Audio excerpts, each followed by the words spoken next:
A. Over a period of at least 6 months, reoccurrent, intense sexually arousing fantasies, sexual urges, or behaviors involving sexual activity with a prepubescent child or children, generally 13 years or younger. This point is easy to misconstrue because of how jam-packed it is. So let me help you break it down. The person in question must display intense sexually arousing fantasies, sexual urges, or behaviors involving sexual activity with a child. Which is to say, at least one of these things, not necessarily all of them, which means all you need to meet this criteria here is to have sexual fantasies about children. And yes, ERPs are, as Anthony says, just fantasy. As for the generally 13 years or younger line, the word generally is important. They wouldn't have included it nilly-willy otherwise, so it's safe to say you could be attracted to slightly older children and still meet this criteria. B. The individual has acted on these sexual urges, or the sexual urges or fantasies caused marked distress or interpersonal difficulty. One could argue that by giving in and ERPing with someone in a sexual fantasy, he is giving into his urges. Hell, I would in a heartbeat. But the second part of this is just as important. His sexual urges and fantasies have caused him distress and interpersonal difficulty.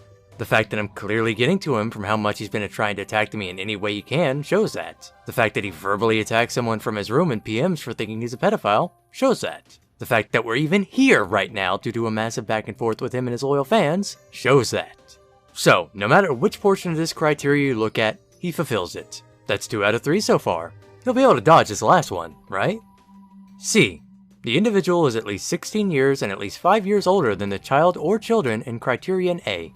Unfortunately, he falls victim to this as well. Anthony's age is, what? Pushing 40 at this point? Given Star is either 14 or 15 in the series, depending on what episode you're watching, and Anthony also was extremely into Button saying she felt 4, it's safe to say he meets this criteria as well. This is the point where many people would jump in and say, but it's just a fantasy, not actual kids! Unfortunately for them, however, the first and second criteria clearly includes fantasies in the diagnosis process, and make it very clear that these fantasies don't need to transfer over to reality to be sufficient to diagnose someone as a pedophile. Trying to justify the behaviors by stating it's only fiction is an attempt to create a pointless, arbitrary exception to a qualified medical organization's in-depth explanation of a serious mental disorder. I know most people by now know what pedophilia actually is, but there's a very vocal minority of people who try to insist it's only limited to child molesters, and is therefore a legal claim as opposed to a medical one.